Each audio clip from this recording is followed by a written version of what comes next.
These are the last two fish that our good peer in town, Andrew Wicks, has given to us. His new job is far away, so he has to travel a lot, and he doesn't have enough time to take care of his fish anymore properly. But he kept his tanks, and he'll be back when an opportunity arises for him. He'll be back in the hobby. But anyhow, we have here a payara. Maybe scums, maybe not. Hard to say. He thinks this is not an armatus. So this fish was bought at about 4 inches in March 2023. Today is June 2025. So it's been over 2 years. It only doubled in length. It looks to be about 8 inches, maybe even less, 7 inches. Not a heavy eater. Sometimes it eats heavy, but for the most part it eats its feeders very slowly. So Andrew just caught gambusia in the pond on his property, and always fed him live all this time, and he was always alone because Andrew was afraid to put anything with him. They're also known as vampire tetra. They have 2 very long fangs in the bottom jaw, and they can kill or injure fish as big as them.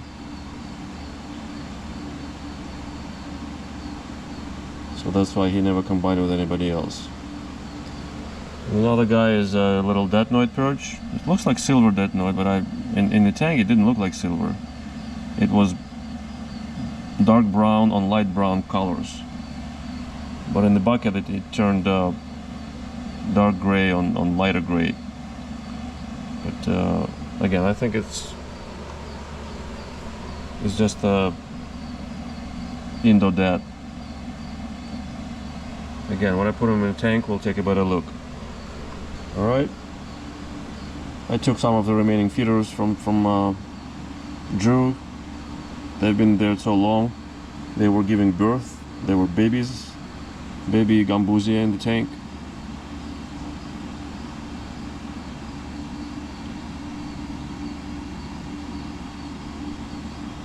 And we both believe them to be clean and not needing cleansing. But I'm gonna put them in the tank that's running off of a quarantine tank anyway, just in case. Or not just in case, but that should help too, if anything, if our assumption is wrong. Alright, let's put them in their respective tanks and go from there. Yeah, the detnoid is, I'm gonna try him in the Cichlid 3.0 tank. He's also about from 2 years ago, also about doubled in length, or grew very, very slowly. He's been on bloodworms and I forgot something else Andrew said, pellets probably. Non-live. But the payara, it was very hard for, I guess, for Andrew to try to wean it onto dead foods. So he kept them on live feeder fish. While at it, I thought I'd show you the little change we got here. So this is the first 300-gallon quarantine tank with the doctor fish tank running off of it. And I added 3 more tanks as offshoots. No filtration, they all just are running from 4 pumps right there and 4 overflows, or other siphons, controlled siphons. So I didn't drill them, as you can see. This one is drilled, but this I didn't drill. I just, it's a pipe that goes over the top for the drainage. Anyhow, this is a 90, a 45, and another 90. And they all run off of that 300 gallon. and then it overflows into the last quarantine tank, another 300 gallons. Anyhow, that 45 was, I set it up having the payara in mind, because I want to continue keeping it alone, and I need to try to convert it to dead foods if I can. I need to learn about it. I'm gonna need help from the community to see if it's doable, even, and how likely it is.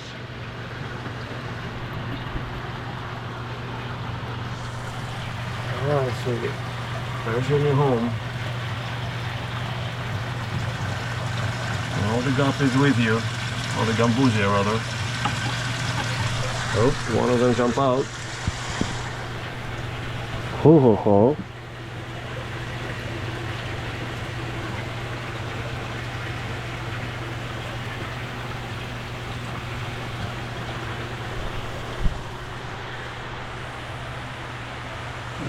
You're gonna get eaten in there. He jumped into this tank, whatever.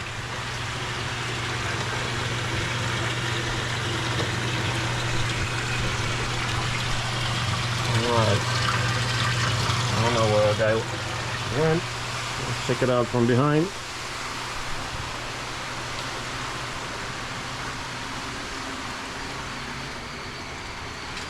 He's right there.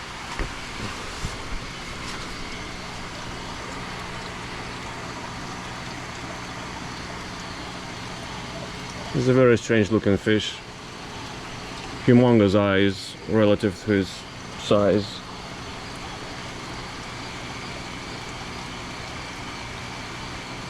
Just a strange body shape with a smaller tail. Bulky forehalf. Huge pectoral fins. Look like wings. He just lost, I think, his left tooth. He's regrowing his left tooth. The teeth have a hole in the upper jaw to go into when he closes his mouth. The gambusia are nice and got loaded with goodies. All right, so that's the 45 gallon tank from behind.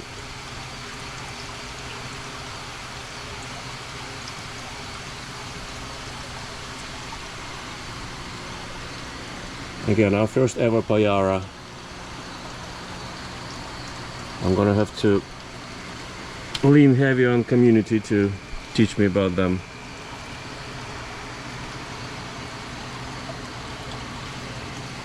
To try to keep it alive and well.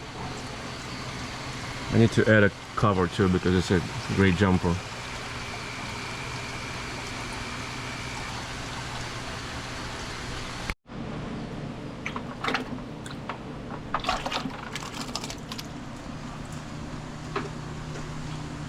Okay, here's a little Betnoid.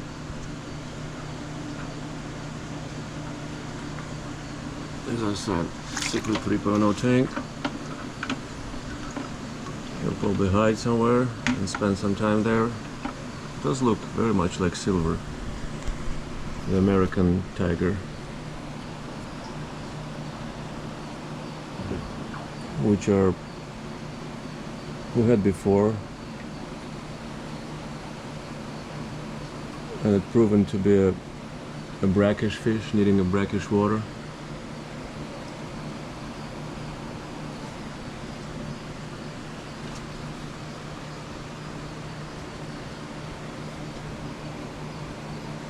I don't know where he went, but this is his new home. I think he should be fine here.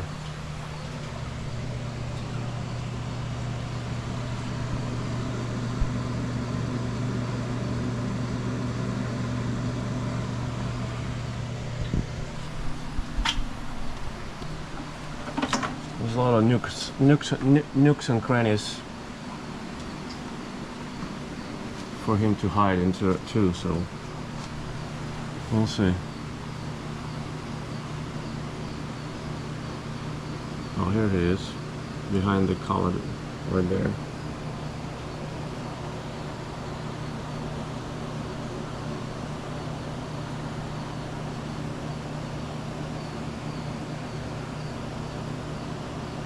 He's freaking out, understandably, but he will relax.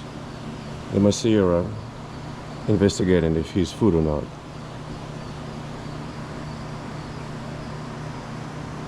Because he's shedding a hormone of fear and alarm. And them being predators, they're always attracted to such things.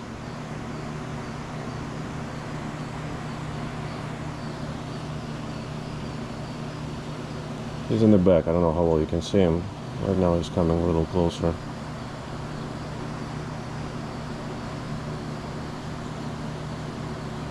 There he is. Yeah, that spot on the gill, very round. I don't know if it's the trait of the silvers or not.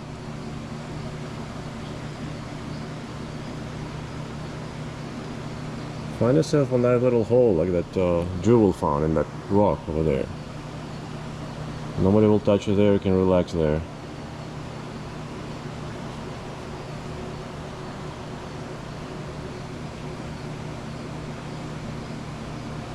It's big enough to stay off the menu of everybody. There's equally small or big firemouth cichlids in there. This is the biggest of them. There's a smaller one over there.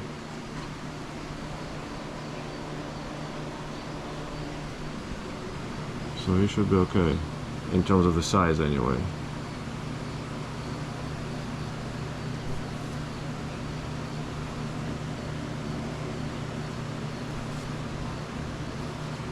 Alright. I'll keep a close watch, of course. If he's getting bullied too much, there he is. We'll move him to a different spot. Again, he's never been with a tank mate for 2 years or ever since he was bought.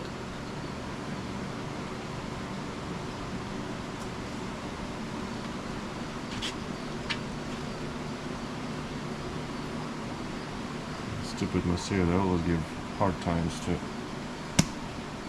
all newcomers.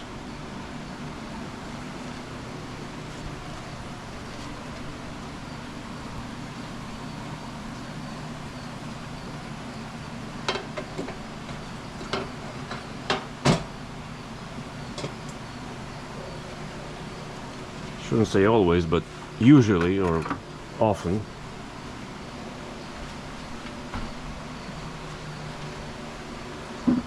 He's a smart or strong fish, prickly. So he'll find a dark corner somewhere to hide and recuperate, and then work on breaking out of his shell and finding his way in this community.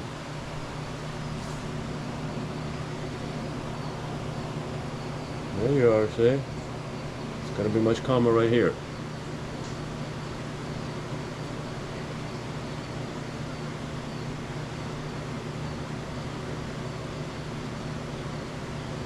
Right between the two stumps.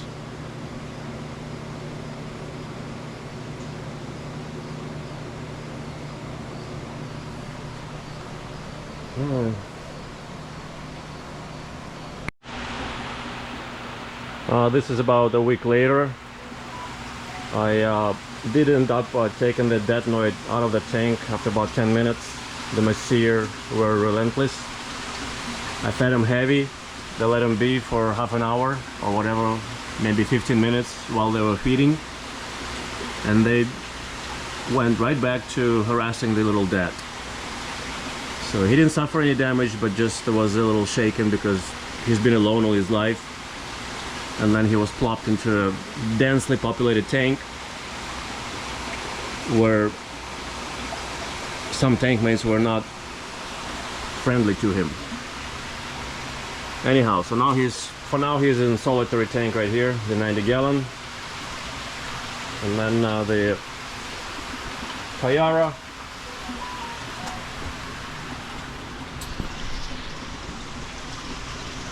With the guppies. Oh man, this is bad glare here. Okay.